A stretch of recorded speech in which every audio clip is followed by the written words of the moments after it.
Hey folks, welcome back to Explorer. I am your host, Jonathan Hayes, and today we are going to hit part 2 of our falconry exam trivia. If you have ever considered becoming a falconer and are studying for the test, or if you just love great trivia on birds of prey and raptors, then you might find this interesting. If you are none of the above, then you might want to skip this episode. It is really great information. This particular episode focuses more on diseases that commonly infect raptors and their treatments, which is my weak spot. And on that note, I am reading a lot of terms that are unfamiliar to me in this podcast, so please be patient with me as I hammer through some technical verbiage at times. Without further ado, let's dive right in and do some falconry and raptor bird care trivia. Question 201. Imping your new passage red-tailed hawk requires the aid of your sponsor, glue, an imping peg, or all of the above? And the answer is all of the above. Coping your red-tailed hawk for the first time requires glue, the aid of your sponsor, a coping peg, or all of the above. The answer is the aid of your sponsor.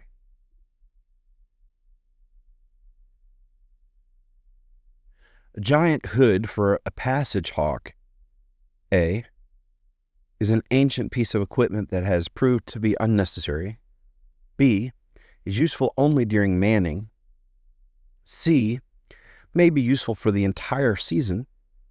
Or D, prevents the need for sealing. The answer is C. It could be useful for the entire season.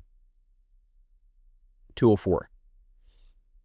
A lure can be a dead pigeon, sewn leather with a piece of meat, a bundle of wings attached together, or any of the above. The answer is any of the above. When lure flying an American kestrel, your lure should be lightweight, heavy weighted to prevent your bird from carrying, heavily weighted to encourage hard hitting, or none of the above. The answer is lightweight. 206. A creance is best used in open spaces, used in thick cover, attached to the bird's wing, or thin and breakable. The answer is used in open spaces. Bells are best attached to the legs, the tail, around the neck, or any of the above. The answer is actually D. Bells are best attached to the legs, tail, around the neck, or any of the above. Interesting.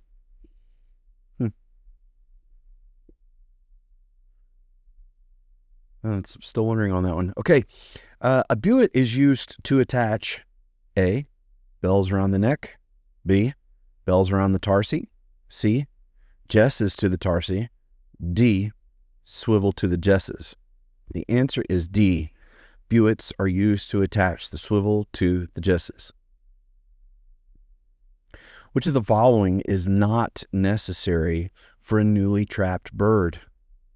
A glove, a swivel, a transmitter, or a leash? The answer is C, a transmitter.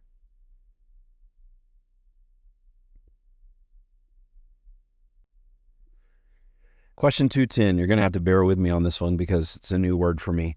Using too thin of an Aylmery bracelet may cause excessive baiting, damage to the tarsi, damage to the sear, or a hanging alula. The answer is B, damage to the tarsi. Using field jesses while hunting your hawk is advisable because A, they prevent your bird from getting entangled in trees. B, they prevent your bird from leaving the fist when startled. C, they prevent fronts. Or D, A, and B. The answer is D. So the answer is using field jesses while hunting your hawk is advisable because they prevent your bird from getting tangled in trees and they prevent your bird from leaving the fist when startled.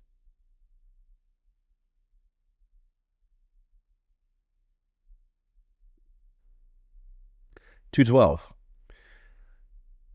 A leash may be made of strong, well-oiled leather, be made of strong, supple nylon, be directly attached to the tarsi, or A and B. The answer is D, A and B. So a leash may be made of strong, well-oiled leather or be made of strong, supple nylon. 213. The preferred swivel is the snap type, the French clip type, the strong ball bearing type, or none of the above. The answer is C, the strong ball bearing type.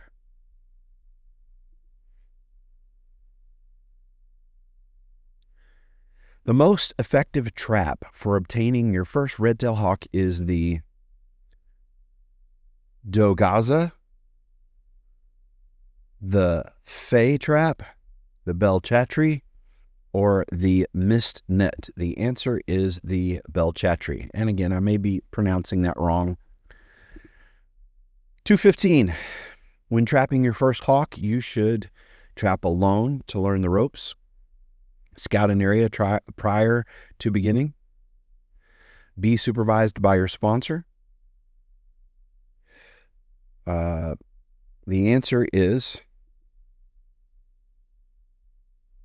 B and C. So when trapping your first hawk, you should B, scout an area prior to beginning, and C, be supervised by your sponsor. 216. Which of the following is true? Dutch hoods are easily made without the aid of a block. Anglo hoods are easily made without the aid of a block. Arab hoods have no place in North American falconry. The answer is B. Anglo hoods are easily made without the aid of a block. 217. A giant hood is a box for carrying a hawk, good for hood-shy hawks, large leather hood used for eagles. The answer is A and B. So a giant hood is a box for carrying a hawk and is good for hood-shy hawks. Best perch for tethering a red-tailed hawk outdoors is a screen perch, a block perch, a ring perch, or none of the above. The answer is a ring perch.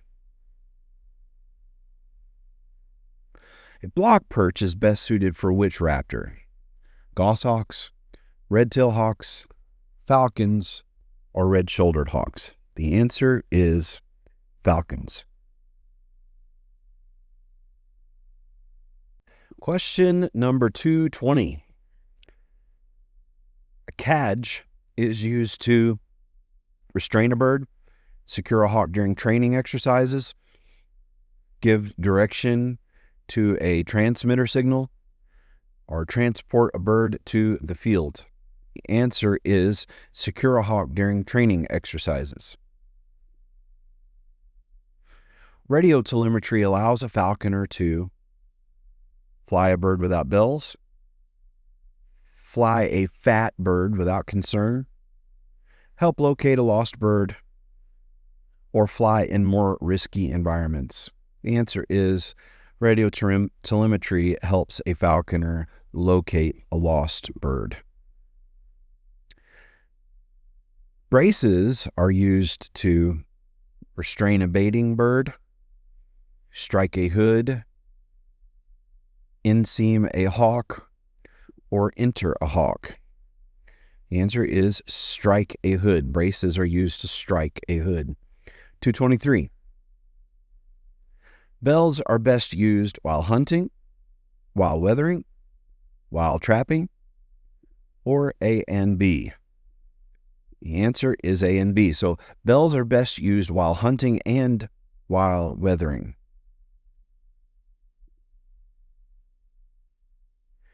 224. The marks of a good falconer are the ability of his or her bird to consistently take wild game, the amount of resources he or she spends on the bird, the condition of the bird he or she keeps, both A and C. I would think that would be it. And yes, it is. The answer is D. The good health and physical condition of the bird in his or her charge. The ability to hone a bird's hunting skills are the primary aims and accomplishments of a falconer. To keep a falcon or hawk in perfect condition is not an easy task. A beat-up, crippled game hawk is useless and reflects poorly on the falconer. 225. The most important factor in maintaining a healthy raptor of any species is daily flying, balanced diet, regular access to fresh water for drinking and bathing, or all of the above. The answer, of course, is all of the above. Daily flying is an especially important variable. Some hawks may appear to exercise by wing flapping or baiting at the perch, but this is no substitute for vigorous flying. Some hawks appear to lose their health very quickly when not flown regularly. 226. Direct sun in hot weather over 90 degrees for an extended period of time does not affect the desert raptors, is enjoyed by all raptors, can be fatal to any species, or will bother only Arctic species. And the answer, of course, is it can be fatal to any. Heat alone can kill a goshawk. Peregrines suffer more from excessive dryness in the air. Direct sun can be fatal to any raptor in hot weather. The desert falcons are more resistant, but even these birds cannot take prolonged exposure when the temperature is above 90 degrees. Wild hawks, such as the Harris's hawk and falcons, live in hot climates, spend much of their time high aloft, soaring in the cooling air of the thermals. 227, a raptor at hack should be taken up, A, when it starts hunting, B, just before midnight, C, at least 2 weeks before the autumnal equinox, or D, after 2 weeks of complete freedom. The answer is A. The purpose of the hack is to permit full development of the lungs and muscles of the young hawk. Another advantage is that hacked birds generally don't become screamers. During this time, they are dependent on man for food alone, and when they indicate an ability or desire to start self-hunting, they must be caught up and training started. 228. Generally, falconers generally prefer that falcons take the lure from a steep dive flying downward, from a steep dive flying upward, on a low raking approach downwind, on a low raking approach upwind. The answer is falconers generally prefer that falcons take the lure from a steep dive flying downward. The tendency of any young falcon is always to make a circle so as to approach the lure flying into the wind and from a rather low raking approach. The trainer wants a bird to learn to take the lure from a steep diving approach flying downwind. It it follows that anytime your falcon climbs steeply into the wind after a miss, that if you can get it to try for the lure immediately after it turns downwind, the bird should be then permitted to hit it. 229. Your lure flying a falcon and it strikes the lure firmly on the first stoop of the day. You should continue swinging the lure and ignore the hit. Give the bird the lure and feed it a reward. Give the bird the lure but without the reward, or none of the above. The answer is B. You should give the bird the lure and feed it a reward. You must always play fair with your hawk. As the falcon improves, it will more and more frequently take, or at least hit, the lure on passes when it was your intention that it miss. Follow any solid hit. The lure should be dropped to the ground and the falcon permitted to come in on it.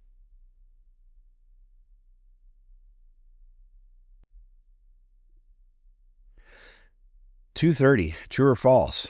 Beef heart and chicken necks or backs from the grocery provide a safe, balanced, and healthy diet for your bird. This is false.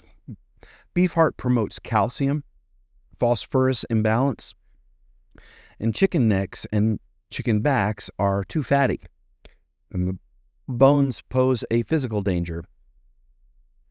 A chicken neck or backbone swallowed whole can lodge between the crop and the rest of the digestive system and kill the hawk before the source of the problem can be discovered. Whole animal diets, 4-week-old cockerels, quail, mice, rats, are the best and easiest food to provide. Your bird will do best if you rotate these items or vary the diet. You should warm all cold food in warm water when possible. Use a vitamin and mineral supplement formulated for raptors is recommended as well. 231. True or false? As a general rule, the dark-colored meats are of higher caloric value for raptors than white meat. This is true. Dark or richer meats are much more energy dense than the white meats and will hold a bird's weight longer. The meat of ducks or large mammals is heavier and must be fed in less amounts than the meat of chickens or upland game birds. Beef heart is much like pigeon in appearance and food value, but it is not recommended because it promotes the calcium phosphorus imbalance. Many falconers refuse to feed their bird pigeon meat because of the danger of avian herpes, fronts, and other diseases. 232. A raptor maintains its weight on 2 ounces of whole pigeon per day. If fed 2 ounces of rabbit per day, a falconer would expect the raptor to gain weight, maintain the same weight, lose weight, or some would lose and some would gain. The answer is C. Lose weight. Falconers must be aware how different foods impact their birds. Pigeon is relatively rich food that cannot be fed in nearly the quantities that is necessary when feeding a pale meat of rabbit, young domestic chickens, or even pheasant. While pigeons are commonly prey for certain raptors in the wild, the falconer should be aware of feeding pigeons to his or her hawk. Even healthy-looking pigeons may have herpes, which is fatal to raptors. 233. Captive raptors will require more food energy per day in cold weather, during the molt, when being flown hard, or all of the above? And the answer is, of course, all the above. All these factors and many others increase the energy requirements for your bird. 233. Captive raptors require more food energy per day? In cold weather, during the molt, when being flown hard, or all of the above? Again, the answer is all of the above. All these factors and many others increase the energy requirement for raptors. 234. A good tiring would be chicken breast, day-old chick, beef heart, or game bird wing. The answer is, I believe, D. D. A game bird wing with very little meat attached makes an ideal tiring. Tiring is any tough part of a quarry consisting mostly of feathers, sinews, or fur, which is given to a bird to tear and work on, rather than to provide nourishment. Its purpose is to exercise the bird's back and neck muscles to keep its beak in good trim and keep it from getting bored. 235. Most raptors drink water never, only when sick, regularly in large amounts, or every day or two in small amounts. The answer is every day or two in small amounts. A bath should always be provided. Many birds prefer a fine spray of water from a garden sprinkler or other device. A change in a raptor's drinking habit can be an indicator of deteriorating health. 236. Hawks should have drinking water provided for them once a week, twice a week, every day, or only during very hot weather. And of course, the answer is fresh water should be made available to hawks every day. Most species enjoy drinking, especially after a meal. If water is available for drinking or bathing, they will be more content and healthier. 237. Aside from the daily cleanup, the mews should be thoroughly cleaned once a year, twice a year, 4 times a year, or as needed. The answer is as needed, or twice a year. Although sanitation is more important to humans than hawks, a clean, dry hawk house with dry litter regularly changed, clean perches, regular exercise, fresh, nourishing food are the best prophylactic measures to prevent disease.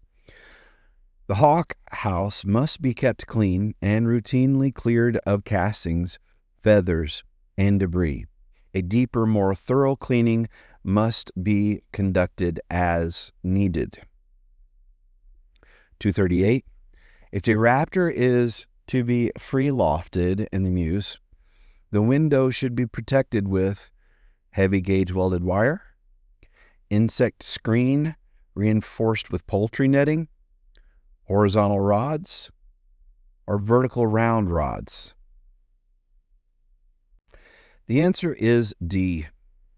The best arrangement is for the window to be covered by vertical bars placed about 2 inches apart with no spaces or crossbars. On horizontal bars, birds will attempt to land and hang there with their wings flapping and tail jammed down as a prop. This leads to extensive feather damage. Windows on a hawk house should not be screened in such a manner that the raptor can touch the screen. Some falconers attach screening outside of the vertical bars, about 4 inches away, to keep out insects and other pests. 239. A bent feather should be cut off at the bend and a new one imped in, pulled out, immersed in hot water, or treated with neat's foot oil. The answer is C, immersed in hot water. Bent feathers or feathers with the web twisted should be dipped in hot, but not boiling, water. They will straighten out immediately.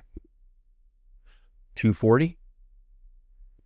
Shock marks on the tail of an AS hawk are most likely the result of A period of time when the parents failed to provide adequate food. B, stress of being taken from the nest. C, external parasites. Or D, all of the above. The answer is D, all of the above. Tail streaks that falconers of old call hunger streaks and hunger traces are probably more accurately called stress marks or shock marks. They indicate a point of feather development at which the bird was under sufficient stress that normal growth was temporarily halted. Prolonged hunger can certainly cause the same marks, but they are universally the marks of an Aes hawk unless it was taken as a downy. They often appear as an Aes on an Aes's tail at the point of feather growth that the bird was taken from the nest. These marks sometimes result from the work or feather mites when birds have no stress and even present an ever-present food. 241. True or false? Newly caught accipiters tend to break feathers more frequently than most hawks.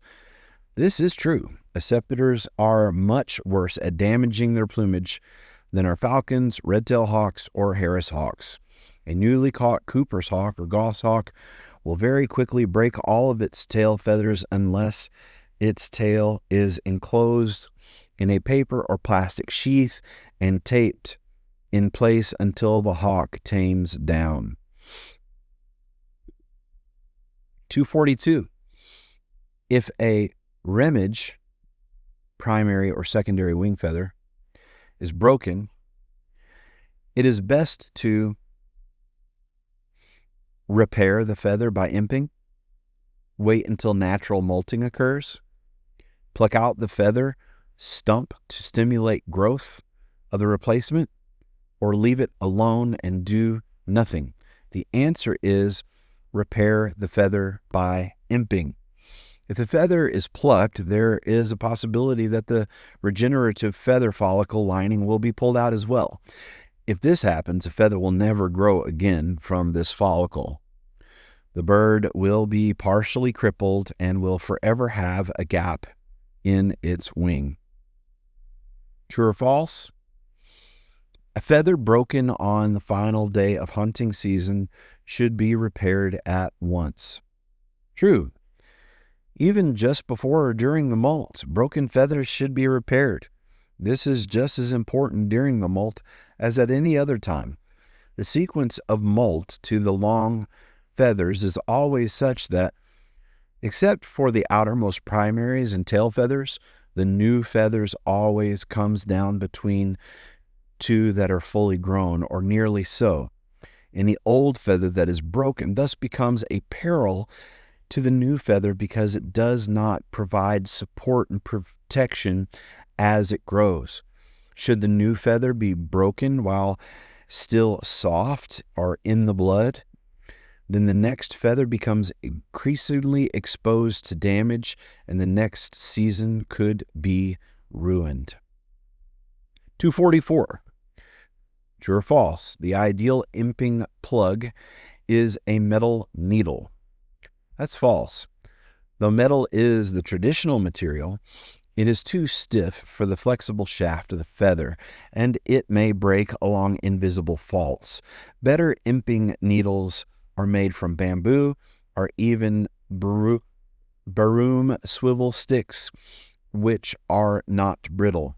The best material is a piece of flexible feather shaft. 245. In cross section, an imping needle should ideally be round, square, flat, or triangular. The answer is triangular, because this allows the needles to be inserted into the feather without splitting the shaft. Yet it will prevent the feather from rotating. However, a flexible feather shaft glued inside the shaft is best. 246. The best way for a beginner to judge a raptor's condition is by daily visual inspection of how the bird holds its feathers.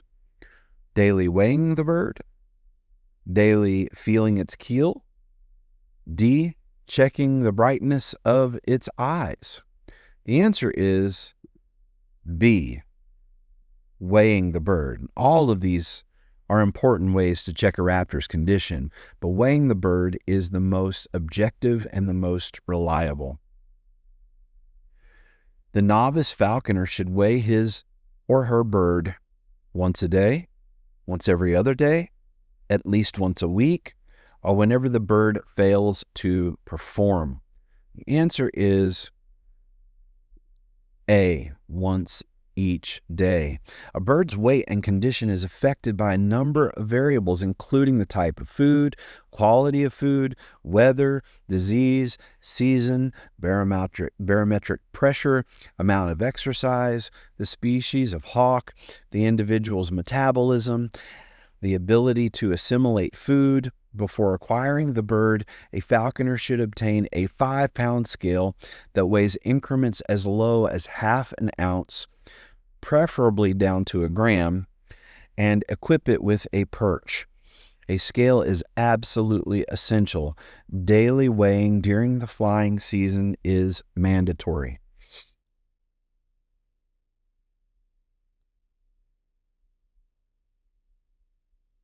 Question 248. The basic requirements for maintaining a captive raptor are a perch, bath, hood, and scales. Or hood, food supply, lures, and scales. Or a perch, food supply, scales, and a bath. Or food supply, lure, hood, and a bath. The answer is that the basic requirement for maintaining a captive raptor are a perch, food supply, scales, and a bath. The requirements are basic. Before you get a bird, you will also need these essentials: a gauntlet, jesses, 3 figure-8 swivels, indoor facilities, several hoods of various sizes, a fenced weathering area, 3 leashes. Falconers traditionally use leather leashes, but a braided nylon rope makes a far better leash than leather. If you learn to tie it appropriately, it will last forever. But to make it safe, you must know how to tie it correctly. 249. Of the following, probably the most effective method for trapping a large non-migratory raptor species is the dalgazo, the dig-in, the bow net, or the pigeon harness. The answer is D. The pigeon harness allows a falconer to approach hunting hawks wherever they may be perched alongside the road. Most hawks do not seem to fear the approach of vehicles so long as it maintains speed and does not stop. The sight of a handicapped pigeon from a moving automobile seems to trigger a desire to kill in many raptors. Make sure you have the landowner's permission and/or Department of Transportation's authorization, where appropriate. In some states, tossing a harnessed pigeon from a moving vehicle is restricted by law. The Swedish goshawk trap, which is not listed above, is also a safe and effective method for trapping large raptors year-round. The mist net is also known as the Belchatri, dalgaza, fly trap, or none of the above. It's none of the above. Mist nets were originally made with human hair and used to trap small birds in Japan and China. In a similar in appearance to the dalgazo, which was used in Asia Minor and later in Arabia and India, where the name originated.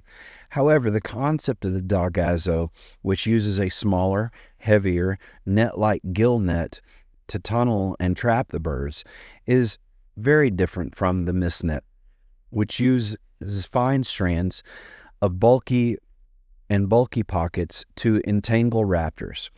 The fly trap used in India consists of a circle of relatively large nooses around a baited pigeon or other live lure. The most effective trap for small hawks outside of migration is bell chatry, fly trap, bow net, or the harnessed pigeon. The answer is the bell chatry is a small wire cage cover with monofilament nooses. There are many proven shapes, including a small round one used specifically for kestrels, which are commonly baited with mice or small birds.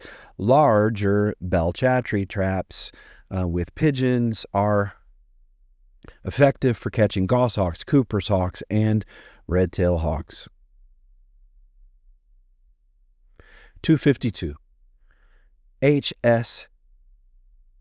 Slijper's cannon is A, modified Dutch bow net, B, geometrical formula for fitting Indian hoods, C, a special buet adapted for fastening a tail bell, or D, a method of casting a small accipiter at quarry.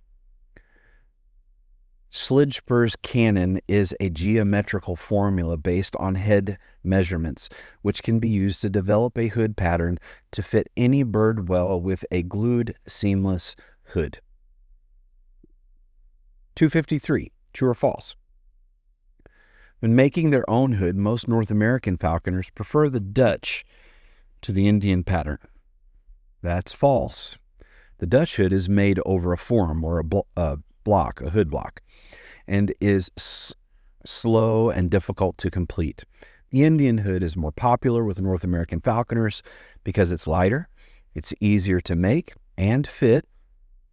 The advantages of the Dutch hood, other than looks, is its stiff, solid construction makes it simpler to get on a bird that is difficult to hood. Due to the availability of light construction, high-quality Dutch hoods made by talented leather makers within North American falconry community, Dutch hoods have recently become more commonly made and used by North American falconers. 254. True or false? An Austringer should always change slitted jesses before flying his or her bird. This is true. Always use slitted field jesses when flying a hawk loose. Make them long enough for ease of handling in the field, and punch a tiny hole in the end to store conveniently on the saddle pin sewn to a hawking bag, coat, or vest. Vegetable bark, tanned kangaroo hide is the best choice for jesses, and Aylmery bracelets.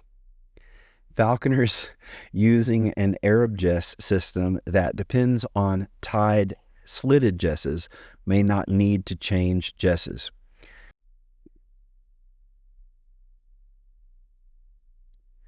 Jess bracelets that are too narrow are dangerous because A, they may catch on briars when the hawk is flown.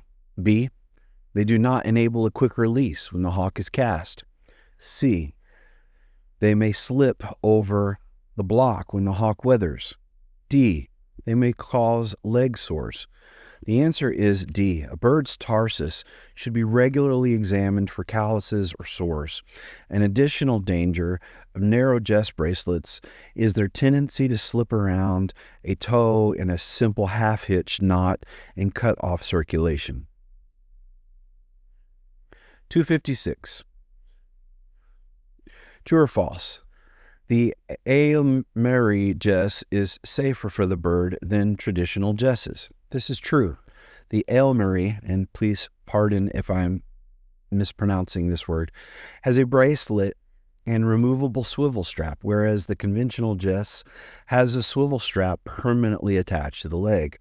If the bird twists the jess, the Aylmery is less likely to constrict against the tarsi. If the bird escapes, it's likely to pitch out and discard the leather jess thong and be left with the innocuous bracelet.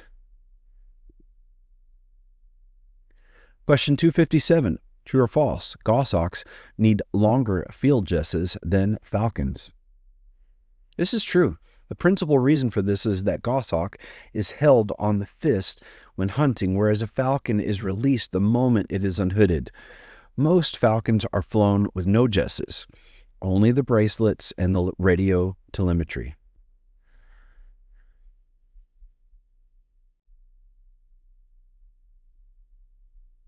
All right, 258, true or false? The common dog leash snap swivel is a reliable and convenient swivel for attaching the jesses of a hawk to its leash. And false. This swivel is unreliable because the jesses work out of the clip very easily. The snap swivel is dangerous because it is so heavy that it will certainly ruin the bird's plumage. The best swivels are custom-made figure eights or heavy-duty fishing swivels such as the kind manufactured by Sampo.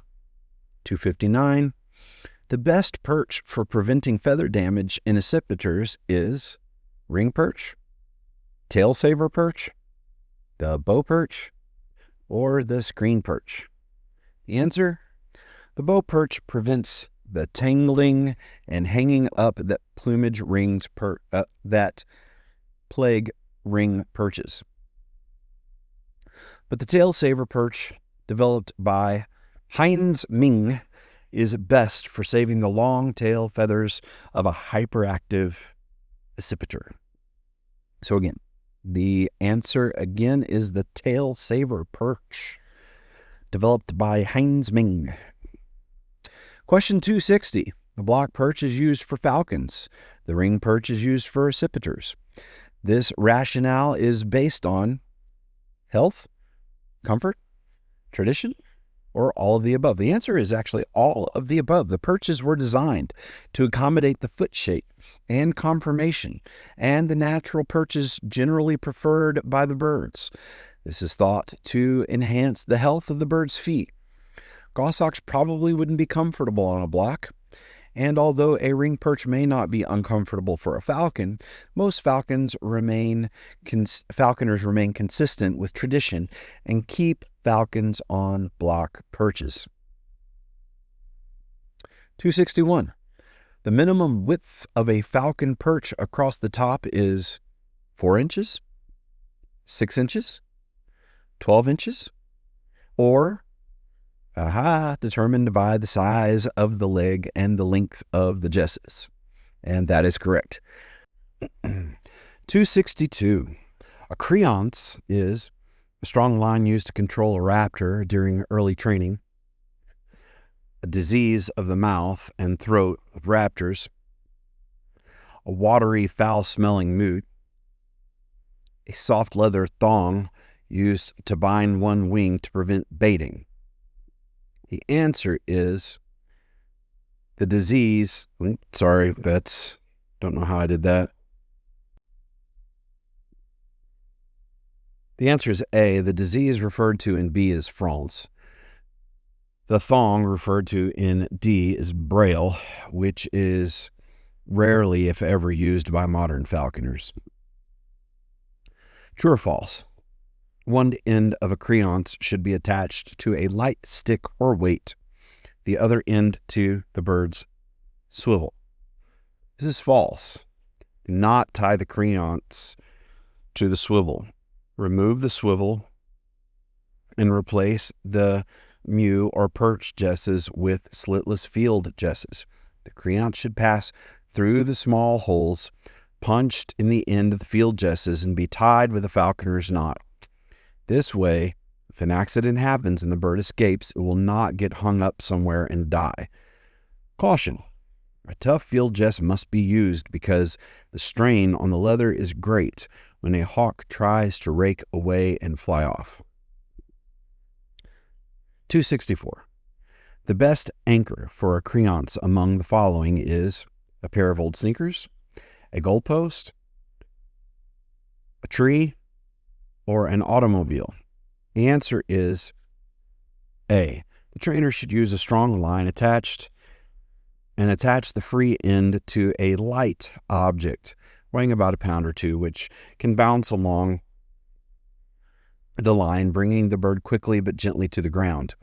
If the line is attached to something solid, it could snap, allowing the bird to fly off and potentially to die miserably of exposure, starvation, predation, and hanging by itself.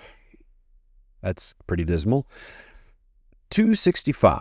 In the field, it is important to have the following falconry equipment: bells, lure, jesses, all the above, and the answer is all the above.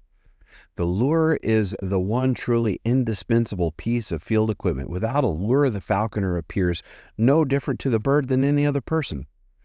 An escaped or reticent bird can be taken with ease when a lure is available. 266. True or false? A lure with a weight attached is almost always preferred to a one-piece lure. That's true. A swinging weight always brings the bird to the ground faster. 1 pound padded weight swinging on a 4 to 10 foot line will bring a big female goshawk to earth in 50 yards or so.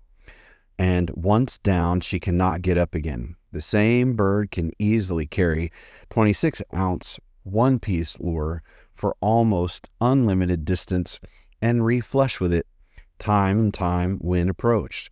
It's important that the weight is well padded, otherwise it may bounce as the hawk carries the lure close to the ground and strike the hawk, causing injury. A naked lead fishing weight is extremely dangerous. True or false? Tough, stringy meat should be used to garnish a lure. This is true. Tying tough, stringy meat to lures is best because it stays there and cannot be eaten quickly. Chicken heads are ideal.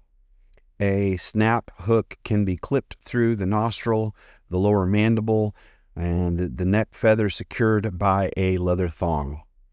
Day-old chicks are more commonly used and can be secured by a leather thong. 268. Bells are most needed when your bird is on the perch in the yard, to keep track of your bird in the trees or sky without watching her too closely, when the bird is down with a quarry, or all of the above. The answer is all of the above. Even belled birds can be difficult to find when they are down on quarry. Accipiters even more so than butios or falcons. A falcon and most red-tailed hawks will stay out in the open, though they will mantle their quarry. Accipiters have a habit of dragging a quarry into the nearest thicket and hiding themselves under overhanging grass and brush. At such a time, they will almost allow themselves to be stepped on. For this reason, many people prefer using tail bells on accipiters because it's more likely to ring. Also, bells alert strangers that the hawk is a trained bird. 269. True or false? Ideally, when a pair of hawk bells is selected, both bells should produce identical tones. Yep, that's false. Bells with two different metals and two different tones yield a more dissonant sound, which can be heard from farther away. 270. True or false? When a plastic electric cable tie is used as a buoy, it should be fastened around the tarsus. False. A buoy is a small leather strap used to secure a bell to a hawk's leg. Buoy is fastened around the tarsus, the lower leg, above the jess. Modern falconers often substitute a plastic fastener or zip tie. This should be attached to the I'll jess, not to the leg. It is less flexible than leather and very strong. If caught on a branch or bark, it could potentially break the hawk's leg. 271. Yagi is A, an Indian hood made of dogskin, B, a Pakistan glove without finger sleeves, C, a handheld telemetry antenna, or D, a juvenile Saker falcon. The answer is C. A Yagi is a sensitive handheld telemetry antenna consisting of 3 or more elements mounted at right angles to the central boom. Reception range is usually 1/4 of a mile to a mile if both bird and falconer are on the ground, and 10 miles or more when used from an aircraft. 272. True or false? Under field conditions, tuning to the weak response on a telemetry unit is something a falconer should recognize. True. As you tune your telemetry receiver, you will notice that the signal comes in at 2 settings on the dial. Normally, you will use the strongest setting for maximum sensitivity. The weak side setting is occasionally useful to close in work when the signal is too strong. Observe how the pitch of the beeper changes as you turn the dial. This allows you to tell whether you are on the main response or a weak response. Some receivers have multiple settings for close, medium, and long distance, which makes it easier to figure out how close the target is. Whatever the style, make sure you understand and have practiced how to use your telemetry gear before you use it under live conditions. 273. True or false? Frigid temperatures are likely to alter both the dial settings and the transmitter signal on telemetry unit. That is true. Each unit will behave slightly different when subjected to cold weather. The recommended way to test your unit is to turn on the receiver and put the batteries in the transmitter in the household freezer. Observe how much it drifts as it cools. Remove the transmitter and let it stabilize at room temperature. Now place the receiver in the freezer and see how far the dial setting changes after it has been allowed to stabilize at cold temperatures. Record the results for future reference. Now you have some idea of what your gear will do if you tune up in a warm car and fly in a snow-covered field.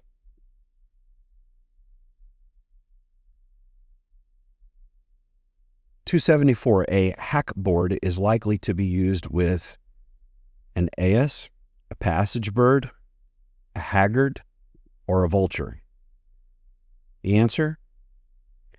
A hack board is the platform to which food is secured when birds are being kept at hack. Hack is the state of complete liberty which may be given to eyases during the first few weeks after they can fly. A house band would be most useful when hunting with golden eagle on horseback, hunting with a cast of gyrfalcons, hunting with a dog and a goshawk from the fist, or hunting with a ferret and a red-tailed hawk. The answer is C, hunting with a dog and a goshawk from the fist. A house band is an East Indian device and consists of a cord hung loosely across the upper back of an accipiter ahead of its wings, used for launching a bird for a very quick start on quarry. In order to launch the bird, you must know where the quarry is, so it's best to have a dog. The use of house bands are not consistent with either the size or hunting style of golden eagles or gyrfalcons. It is illegal to hunt with ferrets in New York. 276. Electrocution is often a preventable death in raptors. To help prevent electrocution, a falconer should A. Avoid flying near single-phase transmission lines with ground wires attached to the top. B. Avoid flying around transformers with uninsulated pigtail wires. C. Not release the bird if unsure of the danger. D. All of the above. The answer is D. All of the above. Aspergillosis affects the digestive system, the nervous system, the respiratory system, or plumage. The answer is the respiratory system. Aspergillosis affects the respiratory system. 278. Internal parasites affect the digestive system, nervous system, respiratory system, or plumage. Of course, internal parasites affect the digestive system. France affects A, the digestive system, B, the nervous system, C, the respiratory system, or D, plumage. The answer is France affects the digestive system. 280. The bird most likely to suffer from fits is A, a peregrine falcon, B, a red-tailed hawk, C, a sharp-shinned hawk, or D, a merlin. The answer is the bird most likely to suffer from fits in this list is a sharp-shinned hawk. 281.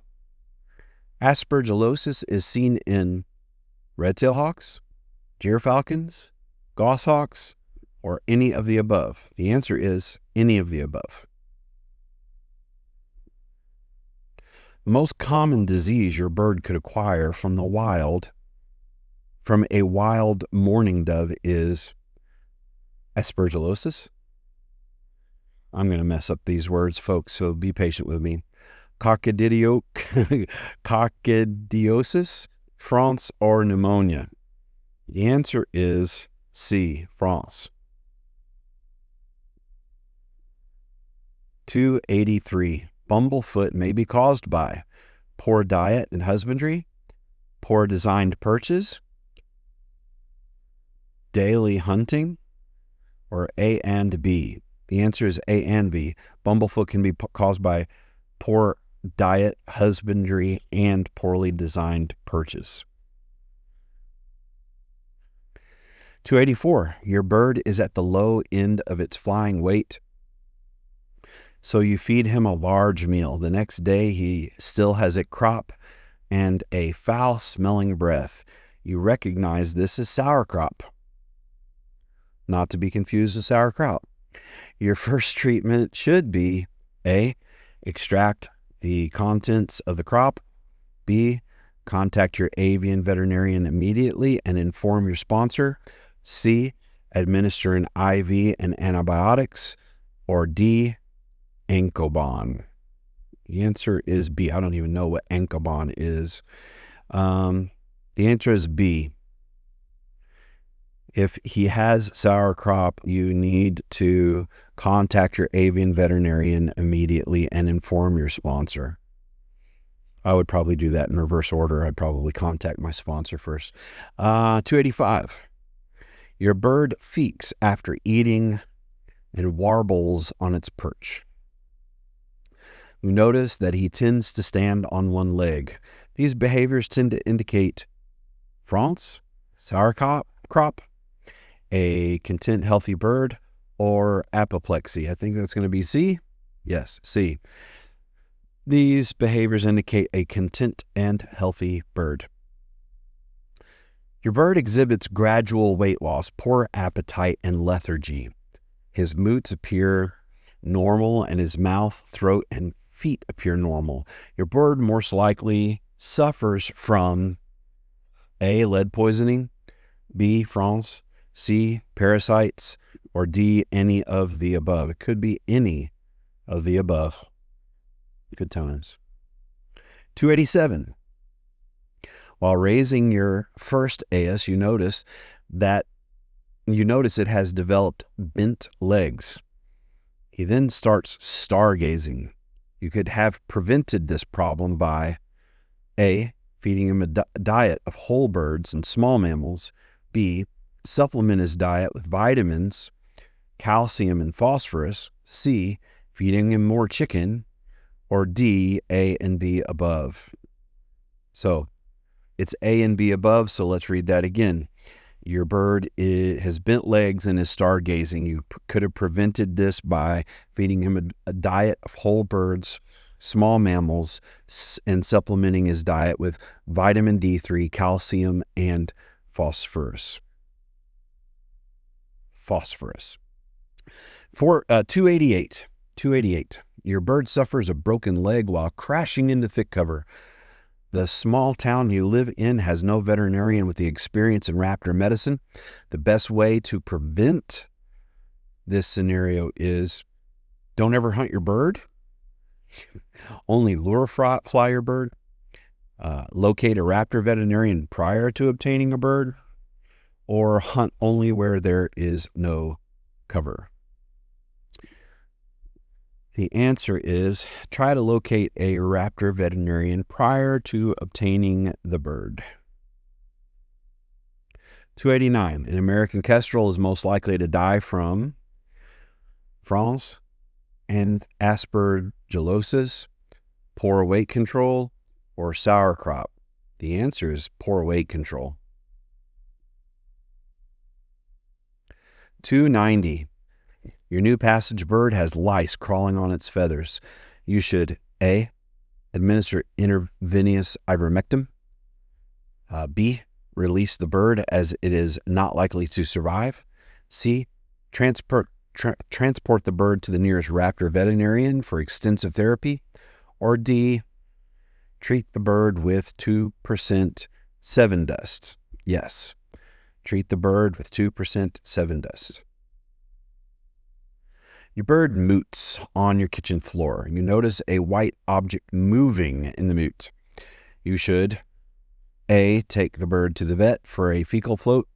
B, take the bird to the vet to get a suitable treatment for internal parasites. Yes.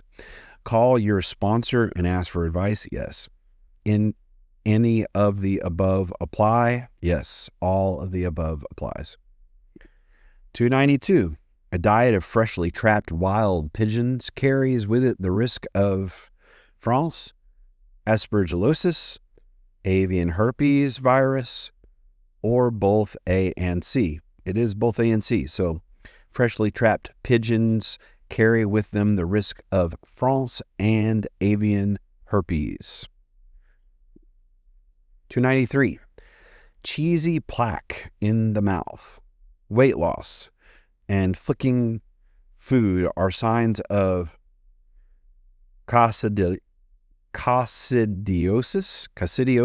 There we go. Coccidiosis, France, aspergillosis, or apoplexy. The answer is France. 294. While flying your bird, a wild raptor comes in and crabs with your bird. When you retrieve your bird, you notice blood on its thigh. You should A, give Pedialyte and apply a bandage to the leg. B, apply a topical antibiotic and take your bird to a vet. C, do a fecal float. Or D, administer piperazine. The answer is you should apply a topical antibiotic and take your bird to a vet. All right, 295. A green moot may be indicative of a healthy bird that has not eaten for 36 hours, aspergillosis, coccidiosis. I don't know why that one causes me so much problems. The answer is all of those. It could be a healthy bird that hasn't eaten, could be aspergillosis, and could be coccidiosis. Or coccidiosis. 296. A good way to judge a raptor's condition and health is to maintain daily weight records, to examine the bird's moots, to note all alertness of the bird, and of course the answer is all of the above. A falconer should be vigilant for any change in his or her bird's condition or the color and texture of the bird's moot. The casting should also be regularly examined. The best signs and symptoms of a sick hawk are weight loss, a puffy look around the eyes, disgorging of food from the crop and discolored moots, tearing at food but flicking it away, and ropey saliva and fetid castings. 297. A diet made up exclusively of fresh-killed rodents would be excellent for a red-tailed hawk, red-shouldered hawk, and American kestrel, or poor for any raptor since it lacks feathers, or any diet that is exclusive is not optimal, or would cause serious constipation problems? The answer is A. A diet made up exclusively of freshly killed rodents would be an excellent for red-tailed hawks, red-shouldered hawks, and American kestrels. 298. True or false? It's best to feed your bird whole prey with intestines intact because the intestines are a rich source of vitamins. This is false. Removing the gastrointestinal tract will reduce the chance of Clostridium infection and will keep your enclosure cleaner and free of maggots. Quail should also be gutted, but it is not necessary to remove the intestines of day-old chicks. Heart, liver, and lungs should be fed. 299, true or false? In a pinch, it is okay to give hamburger to your raptor to hold them over until a proper meal is available. This is false. Never feed hamburger or meat without bone to a raptor. The calcium ratio of hamburger is 1:20, calcium phosphorus ratio. The appropriate ratio is 2:1. It only takes one meal of hamburger to create a metabolism change, and multiple meals could prove fatal. And finally, 300. True or false? A hawk with ice on its feathers should be taken into a warm place until dried off. This is true. A raptor's need for water in winter can be almost the same as in summer. Some birds will continue to take a daily bath. In sub-freezing temperatures, the feathers may ice up after bathing. The bird should be taken inside and dried off. A hair dryer is very useful. Question 301, true or false? Hypothermia is a below normal body temperature. This is true. The core body temperature of birds is usually between 102 and 105 degrees Fahrenheit. A bird's health is compromised if it falls below the normal range for any period of time. 302. True or false? As a general rule, the smaller the species of raptor kept for falconry, the easier it is to maintain and keep it in proper health. This is false. Not only are larger species generally easier to train, they are the easiest to keep healthy. The smaller species, especially Cooper's hawk, sharp-shinned hawk, and the American kestrel, perform better when keen or sharp set, but are much more difficult to keep at a fixed flying weight than, for example, peregrine goshawk, a gyrfalcon, a red-tailed hawk, or a Harris's hawk. 302. The morning after a bird is captured, a mass is found under her perch. It is rounded on one end, tapered on the other end, and is gray and covered with mucus. It appears to be composed of fur, feathers, chips, and bone. It is A, a normal bowel movement, B, a moot, C, a pellet of prey remains normally regurgitated daily by a raptor, D, pellet of prey remains passed in the feces daily by a raptor. The answer is C. A pellet, traditionally called a casting, is the indigestible portion of a raptor's meal formed into a compact mass and disgorged through its mouth. The pellets are often regurgitated before the raptor eats its next meal. It takes 6 to 8 hours between the time the prey is eaten and when the bird casts up the pellet. For falconry birds held in captivity that are fed once per day, that time period will be longer. The pellet is typically cast the next day. 304. A creamy white mute with a small black center is a good indicator of trichomonas, capillaria, coccidia, or a healthy raptor. The answer is a healthy raptor. This is ideally how a mute should look. Mutes are the combined excrement of digestive tract and the kidneys. The ureter are pure white and, together with some clear watery material, make up the bulk of the mutes. The fecal wastes are small, well-defined, oval brown bodies. Large hawks are about 1 centimeter long. Choices A, B, and C are variant types of parasites that interfere with a bird's ability to eat and or digest food, which can be lethal if not properly treated. These parasites are not typically visible in the mutes. True or false? The cloaca is the posterior chamber in a bird through which mutes pass. This is true. The cloaca is the internal chamber into which the excretory, digestive, and reproductive tracts pass. It is important to be sure that the vent or external opening of the chamber, analogous to an anus in mammals, is checked regularly and is clean and free of fecal material. 306. A small greenish mute from a bird that seems otherwise healthy is an indicator of France, which is trichomonas, coccidiosis, an empty gastrointestinal tract, or roundworm infestation. The answer is an empty gastrointestinal tract.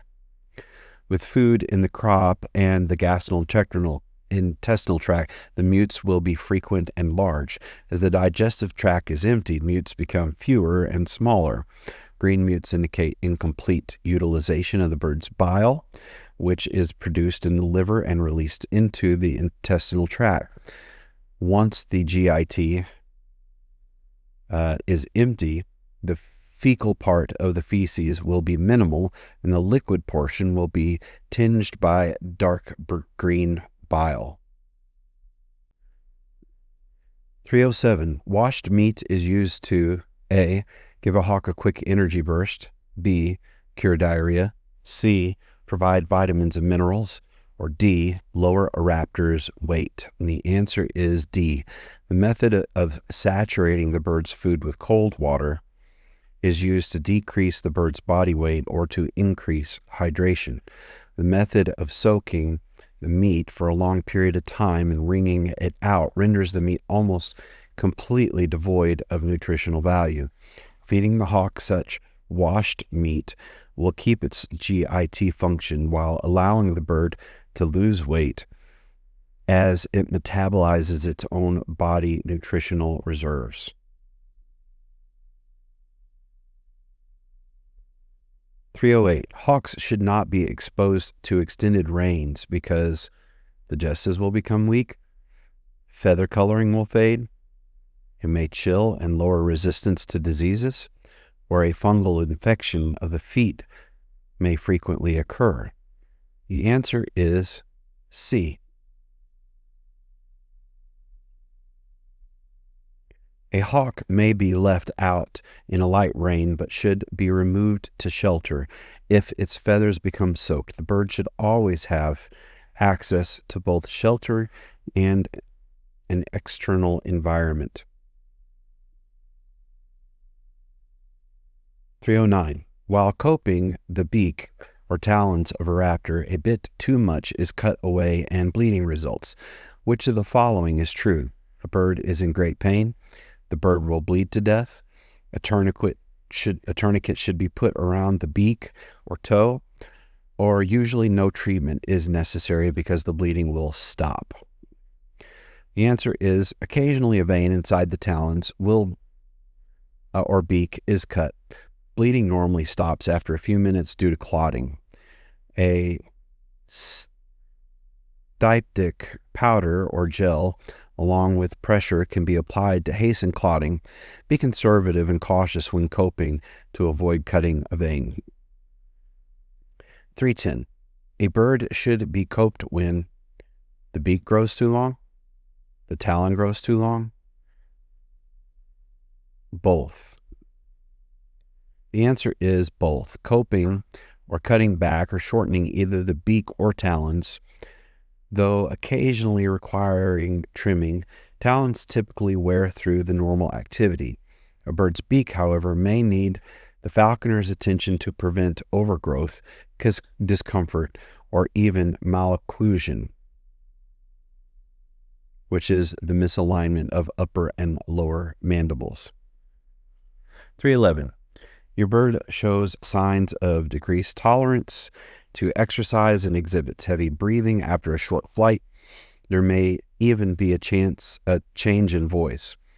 These may represent signs of coccidiosis, trichomonas infection, or aspergillosis, or a seizure. The answer is aspergillosis. That's a fungal infection that affects primarily the respiratory system. It's usually associated with a decrease in immune function. Granulomas, which is masses, form as the body attempts to wall off infection. Other organs, such as the brain, kidneys, and bones, may also become infected. 312. Which of the following statements is true? A. Treatment of aspergillosis is 100% effective. B. Treatment of aspergillosis by using a single antifungal drug is recommended. C. Aspergillosis is rarely fatal despite treatment. D. Treatment of aspergillosis is very difficult and preventative measures against infection are essential. The answer is D. Stressed birds and birds undergoing long-term treatment with antibiotics or with steroids are more susceptible to developing aspergillosis. Treatment is complicated, must include supportive care, and may require a combination of antifungal drugs. Despite proper treatment, the condition is often fatal. Prevention is key and should combine a clean environment, decreased stress, optimization of health of the bird. The problem can be reduced by using substances in the mews that do not support the growth of mold. Avoid hay, straw, and dampness in general.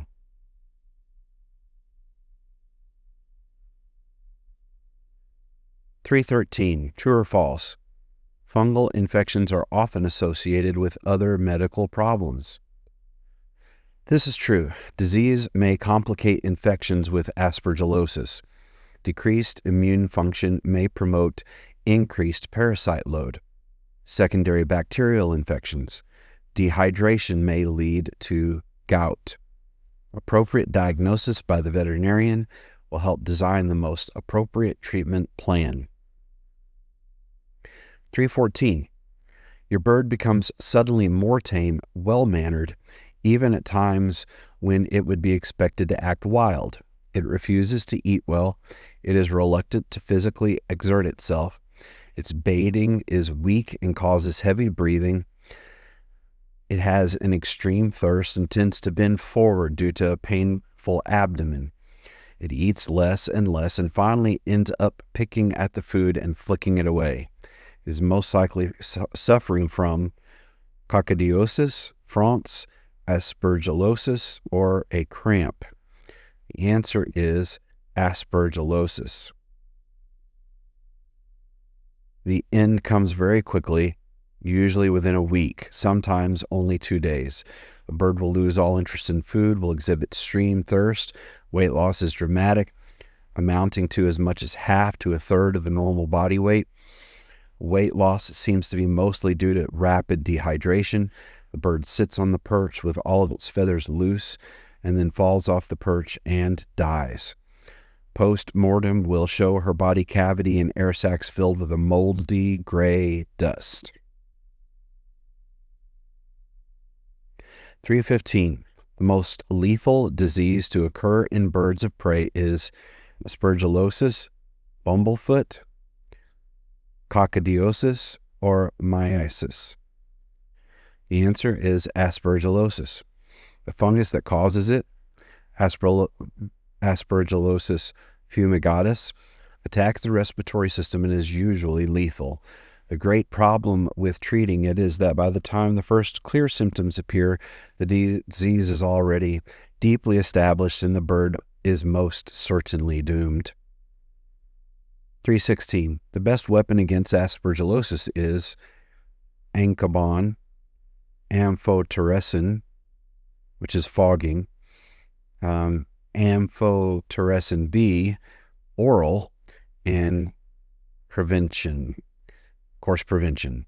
Both Ancabon and amphotericin B have been shown occasionally limited success in treating aspergillosis, but prevention of aspergillosis is the only successful method of control. The fungus that causes the disease is not strictly a disease organism. It is extremely widespread. The spores can be almost anywhere. The problem can be reduced by using substances in the mews that do not become moldy. Pea gravel, artificial surfaces such as astroturf are excellent.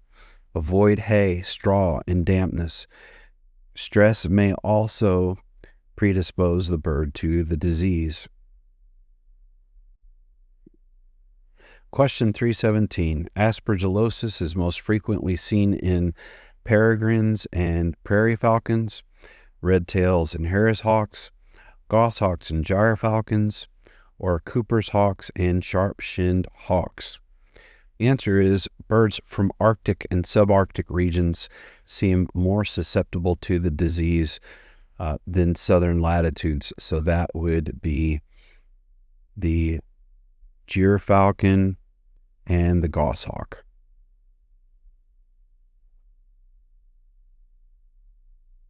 Birds that have some symptoms of aspergillosis should also be treated for coccidiosis, France, pneumonia, tapeworm. The answer is pneumonia should also be considered in birds that have symptoms of aspergillosis. Treatment is accomplished with antibiotics, stress reduction, good food, and quiet. Birds with pneumonia tend to eat well up to their death, unlike those with aspergillosis. 319. Coccidiosis is the disease caused by A. Protozoa parasite that affects the lining of the gastrointestinal tract. B. Bacteria found in the water. C. Viruses transmitted from humans to birds. Or D. Toxins found in fish.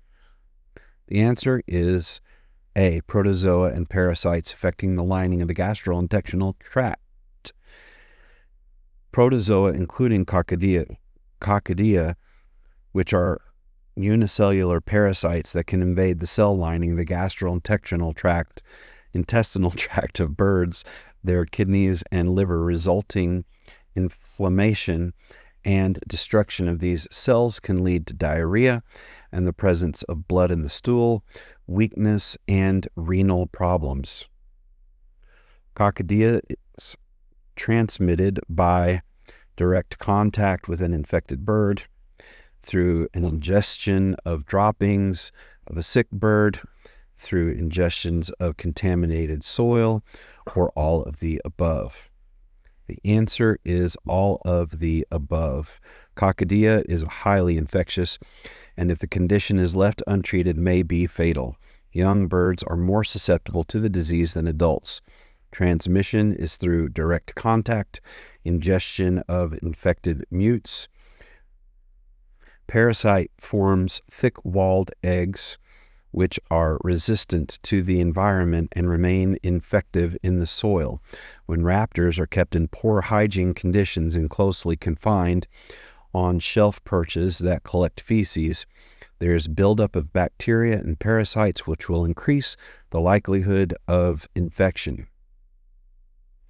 321. True or false? As with any disease, treatment for coccidiosis should be entrusted to recommendations of a veterinarian. This is true. Treatment initiated early during the first stage of the disease is most effective. Additional supportive care may become necessary. Every effort should be made to maintain hydration, body weight, and to prevent secondary infections. 322. Flecks of red appear in your bird's mute. A few days later, the mute turns watery and black. The castings are slimy, dark brown, and foul-smelling. The hawk does not otherwise appear very ill. The most likely diagnosis is coccidiosis, France, aspergillosis, or pneumonia. The answer is coccidiosis. Generally, the actions and behavior of a hawk will not change much during the first stages of the illness. About a week later, however, the bird's appetite will fail quite suddenly. The bird casts up anything it might have eaten and becomes very thirsty. Otherwise, it sits fluffed and listless with half-closed eyes and then falls off the perch, stiffens, and dies. 323. Upon opening the mouth of your bird, you note a cheesy, cream yellow growth. This can be located at the corner gap of the mouth, around the tongue, and on the roof of the mouth. Appetite is decreased. The bird is having difficulty feeding, and the fecal parts of the mute is decreased. An important disease to rule out is tapeworm infection, trichomonas infection, aspergillosis, or coccidiosis. The answer is B. Trichomonas infection. Trichomonas is a protozoan parasite of the digestive tract that often causes plaque and obstruction in the mouth of the crop. In raptors, the disease is called France, and cankers in pigeons. It is often seen in American kestrels, barn owls, barred owls, Cooper's hawks, screech owls, golden eagles, and peregrine falcons. An early symptom of the disease is a bird that is attempting to eat but spits up the pieces of food. An inflamed lining of the mouth and the presence of excess mucus are early clinical findings. Lesions may not be present, so confirmation of the diagnosis by a veterinarian is important. 324. A raptor can become infected with trichomonas by eating an infected pigeon, standing on poorly constructed perches, ingesting flat flies, being bitten by infected mosquitoes. The answer is A, eating an infected pigeon. Feral pigeons, doves, European starlings, house sparrows are known to carry trichomonas. Recommendations to reduce transmission of disease include removing the head and crop of all pigeons before feeding and to freeze these birds prior to feeding them to a raptor. However, if not done properly, these measures may not be sufficient to prevent infection. Note, pigeons may also carry pigeon herpesvirus, which is impossible to detect and can cause fatal infection in raptors. 325. True or false? Infections with trichomonas are self-limiting, and raptors recover on their own a few days after clinical signs appear. This is false. Infections with trichomonas can become fatal if left untreated, and the raptor often dies within a week to 10 days after the presence of the oral mass is detected. The mouth becomes overgrown with hard plaque, breathing becomes difficult, feeding becomes impossible. The bird may die of strangulation or starvation. The incubation period, that is the time between actual infection and first symptom, appears to be no more than 10 days. Trichomonas is some bad stuff. Untreated, France is usually fatal within how many days of the time the symptoms appear? 1, 2, 10, or 30? Well, I think the last answer said 10. C, so let's see. Yes, C. Virulent France usually runs a fatal course in the week to 10 days from the time the first symptoms appear. The mouth becomes overgrown with hard plaque, breathing becomes difficult, feeding becomes impossible, the bird dies of strangulation or starvation, incubation period from the first symptom appears to be no more than 10 days. 327. The most practical weapon against fronts is inheptin, thiamine, Imtril, or ivermectin. The answer is Imtril. The disease is common, so prevention is essential. Feed food animals only from trusted sources. In some places, 80% of feral pigeons are infected. Close monitoring of the Raptor and early interventions are essential. Vitamin B, ivermectin are not as effective against this parasite. Freezing of prey for 3 days prior to feeding may help to kill parasites. Inheptin was generally used until it was discovered that Imtril was safer and equally effective. True or false? In birds, West Nile virus is acquired following bites from infected mosquitoes. This is true. Transmission of West Nile virus is mostly through the bite of infected mosquitoes. There are concerns that Hippopiscotis flies and other ectoparasites may also transmit the virus. Infected birds shed virus in oral secretions, nitrogenous waste from the kidneys and feces.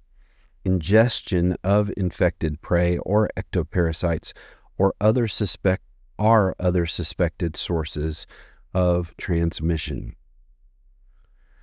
329. West Nile virus infection in raptors causes weakness, seizures, anemia, and blindness,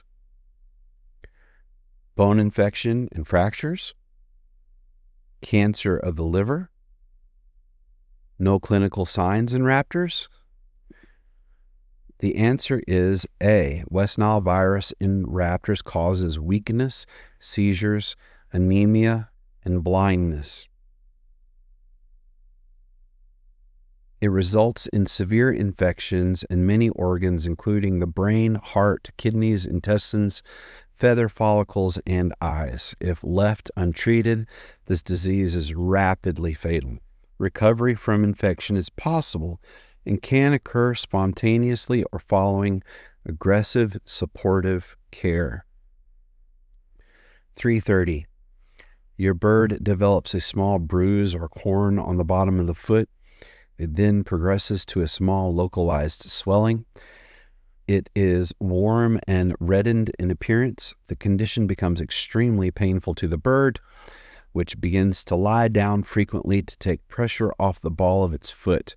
The most appropriate diagnosis is fronts, myiasis, bumblefoot, or aspergillosis. It is bumblefoot.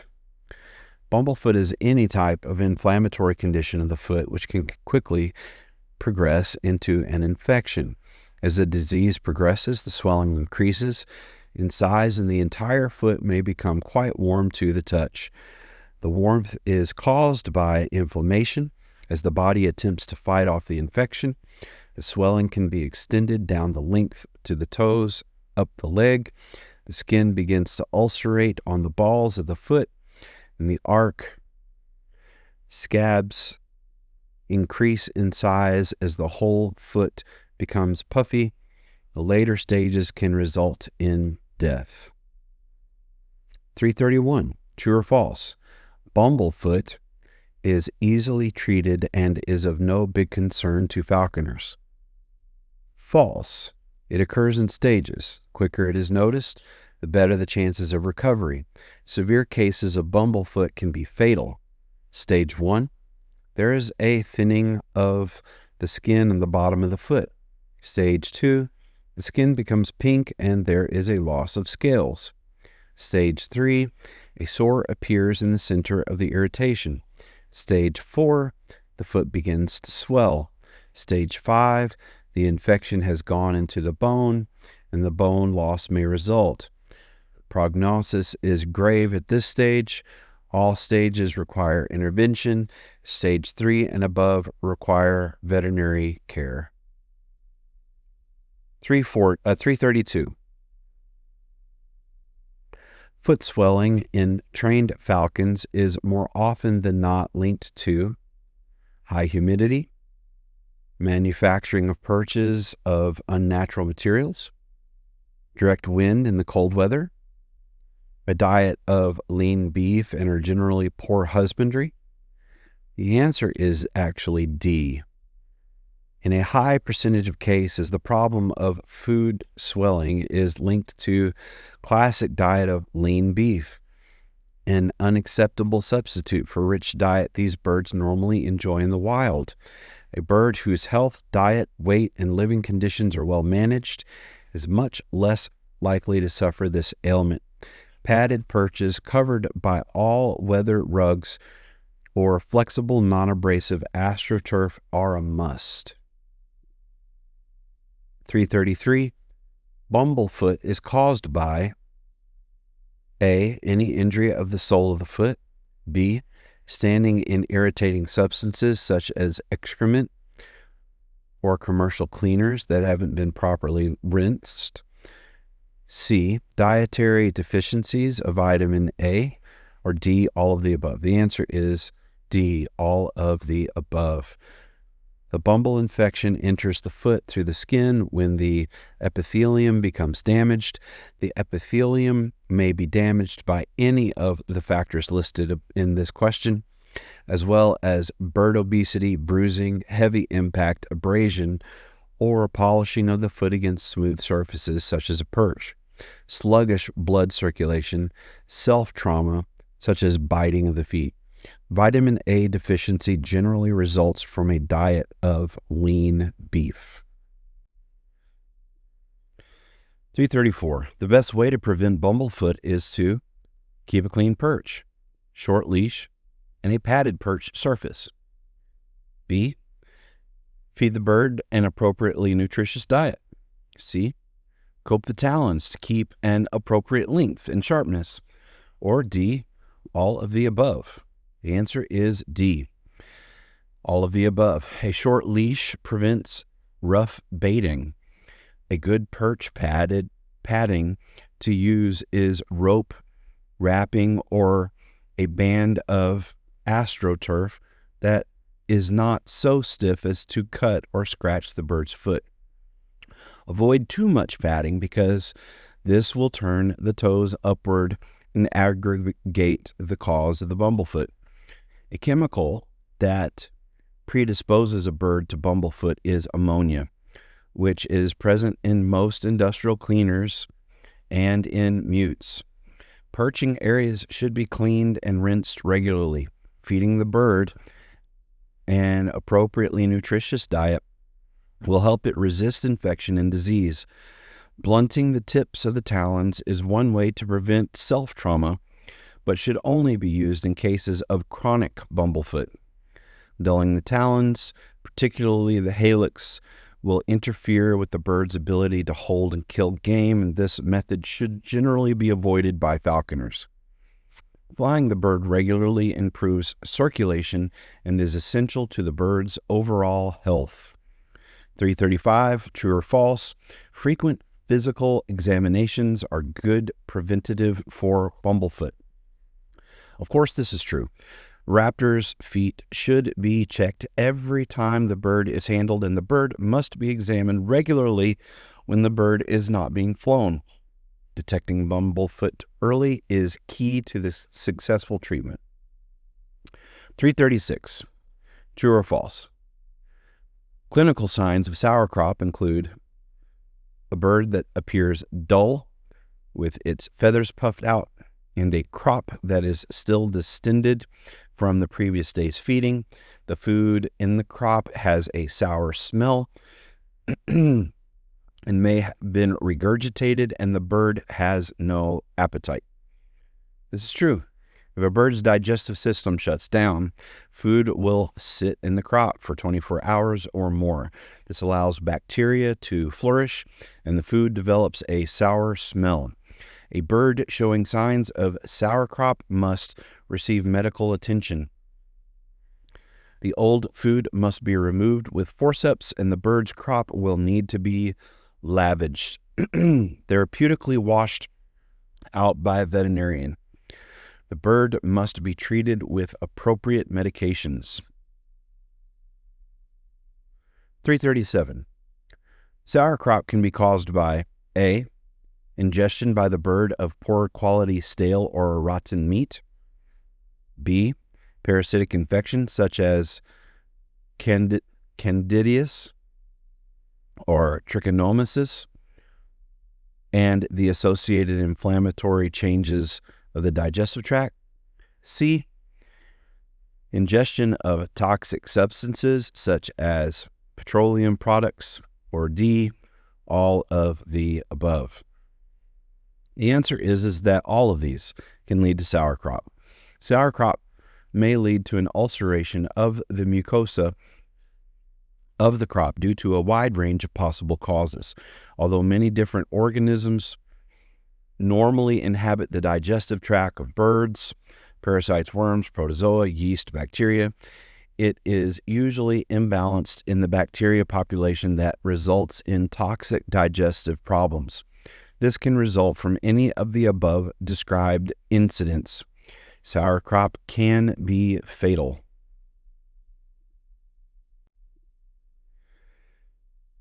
338. True or false? Sour crop can be easily diagnosed and treated by the falconer. False. There are many causes of sour crop that may lead to crop stasis, ranging from bacterial, fungal, parasitic infections to impactions due to physical obstructions or bad food. There is no magic pill to resolve this condition, and veterinary services are required for treatment. 339. During the initial handling of a fresh trapped sharp-shinned hawk, the bird shows an uncontrolled jerking or twitching of the shoulders and wings. A likely cause of this condition is A. Aspergillosis, B. France, C. Stress, D. Coccidiosis. The answer is stress. The bird should immediately be placed in a dark, quiet, cool place. Decreased handling is essential, but close monitoring is important. If more than a few moments pass, the bird will go into a succession of violent spasms and, if untreated, will live for only a few hours. The condition is associated with stress in small accipiters. 340. The species of bird most susceptible to stress-related seizures is the American kestrel, Cooper's hawk, merlin, northern goshawk. I'm going to guess Cooper's hawk. Let's see. Yep. Cooper's hawks and sharp-shinned hawks are quite susceptible to these attacks. They're accipiters. Goshawks are less likely, they're the larger accipiter, to suffer from them, though they are certainly not immune. Affected birds can die within minutes unless the onset of the condition is recognized and addressed immediately. 341. The recommended treatment for stress-induced seizure is A. Dewormer, B. Antibiotics, C. Antifungal drugs, D. Isolation of the bird in a quiet environment and administration of sugar water if necessary. Would be D. The bird should be immediately isolated in a dark, quiet, cool place. Drops of dilute sugar water or Gatorade can be placed in the beak. Initially, the sugar will be absorbed through the mucus of the mouth. It is essential to make sure that the bird is able to swallow before giving any more liquids.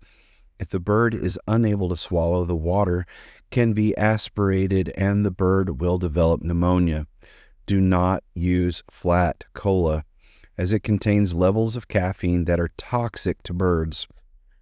If the bird is calm and swallowing, 3 or 4 eye drops full can be given every 2-hour intervals. Without this combination of intervention, the bird will stiffen and may die. This condition principally affects the small accipiters. 342. A newly captured merlin is repeatedly biting at its leg. One cause for this behavior is maladaptation to captive environment, a perch that is too narrow, a water bowl that is too shallow, or a natural behavior for this species?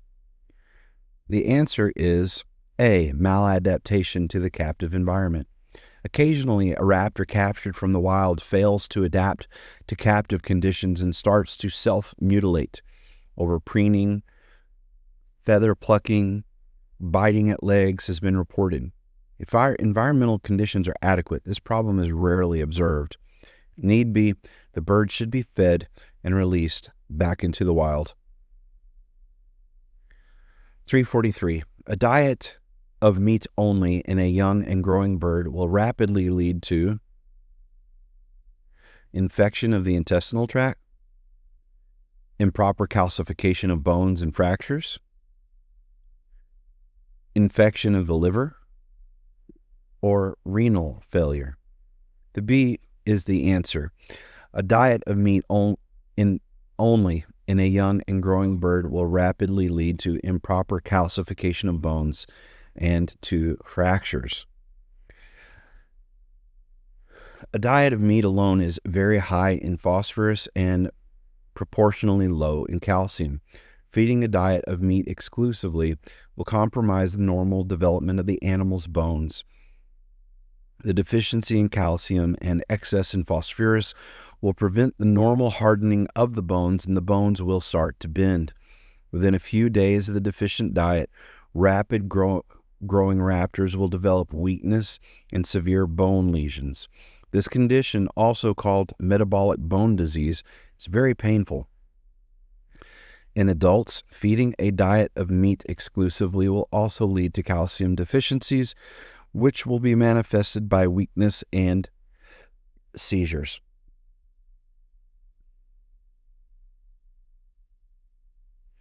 (344) In a downy eyas, clinical signs of metabolic bone disease include A, inability to sit up and lying on its breast, B, high-pitched vocalization and frequent uncomfortable chattering, weakness, C, inability to walk, so will crawl to move from one place to another.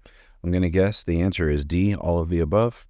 Nope, the answer is C, inability to walk, so will crawl to move from one place to another. About the third day after the pain calls begin, an arching of bones caused by muscle spasms can be seen in the long bones of the legs, more rarely in the wings as well. Death usually occurs on the fourth or fifth day after the first symptoms appear. Early correction of the diet is essential to prevent permanent bone damage. 345.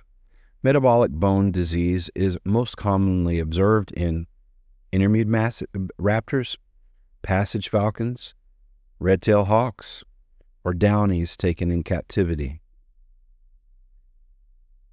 The answer is downies taken in captivity. Metabolic bone disease is a primary cause of death in eyes of any species taken in the downy stage, and even occasionally in large downies that are not fed an appropriate diet. Eyes is not given bone in the diet are especially vulnerable because of the rapid growth and the high calcium demand of the new bones formation. In younger birds, hypothermia is an important problem, and great care must be taken to keep the temperature warm at all times and at all costs. 346. Prevention of metabolic bone disease can be achieved by A, feeding small bones as soon as the young bird is able to assimilate them, B, supplementing the diet with fresh veal liver, C, adding tuna to the diet of the chicks, D, adding feathers to the diet of birds younger than 10 days of age. The answer is A, feeding small bones as soon as the young bird is able to assimilate them. And metabolic bone disease is the result of calcium, phosphorus, vitamin D imbalance, and a poorly digested diet.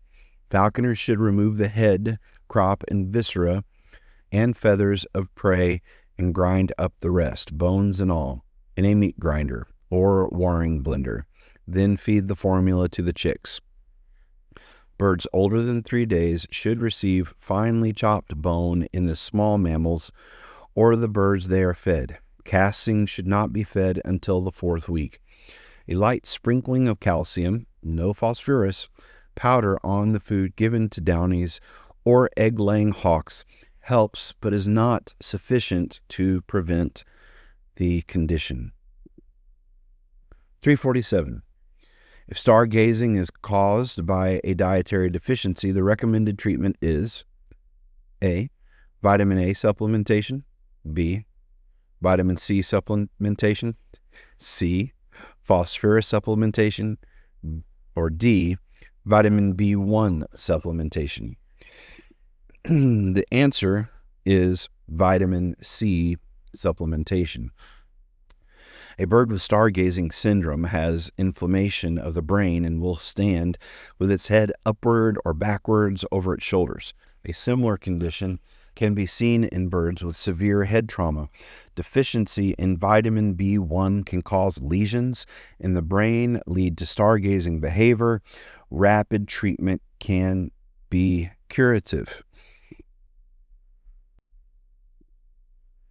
348. The preferred treatment for stargazing syndrome is A. Sunlight and vitamin D3, B. Calcium supplement, C. Phosphorus supplement, or D. Vionate. The answer is A.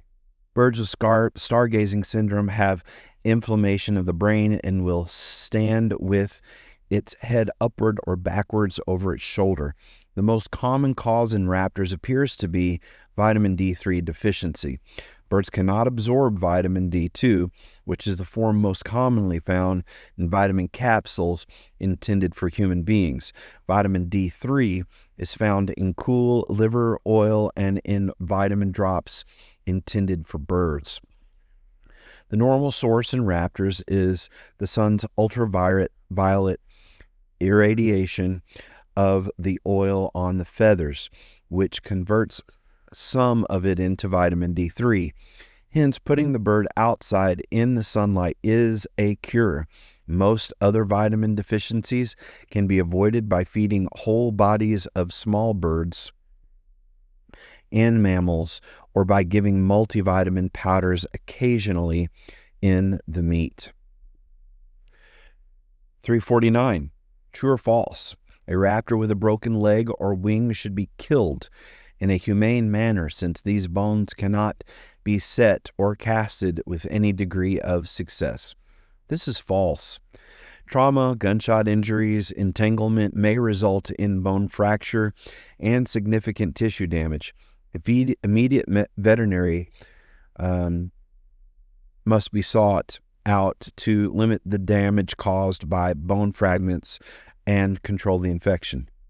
Immediate and proper alignment of broken bones, combined with the appropriate antibiotic therapy and pain management, have optimized recovery of birds with fractured bones. Surgery, when indicated, hastens recovery and allows for faster return to function. Question 350. Lead toxicity due to ingestion of lead shot in food items. A. Does not occur in raptors as they are resistant to lead toxicity. B. Occurs only in owls which do not have a crop. C. Is cured easily with the administration of antibiotics and supportive care. D. Requires immediate veterinary care, which will include binding of the lead and supportive care. The answer is D. Neurological signs are commonly seen in all raptors following ingestion of lead pellets. Signs can range from weakness to seizures and often include paralysis, gastrointestinal tract. Lead toxicity can result in permanent and fatal damage to the brain, kidneys, and pancreas. Death will result if treatment is delayed. Aggressive chelating therapy, use of binding agents to neutralize and get rid of the lead, supportive care monitoring of the blood parameters and of the blood lead levels, as well as radiographs, are essential for the recovery of the animal. And there are about 81 more questions, but we're going to stop there. Keep this under 2 hours if we can. Thanks, everybody.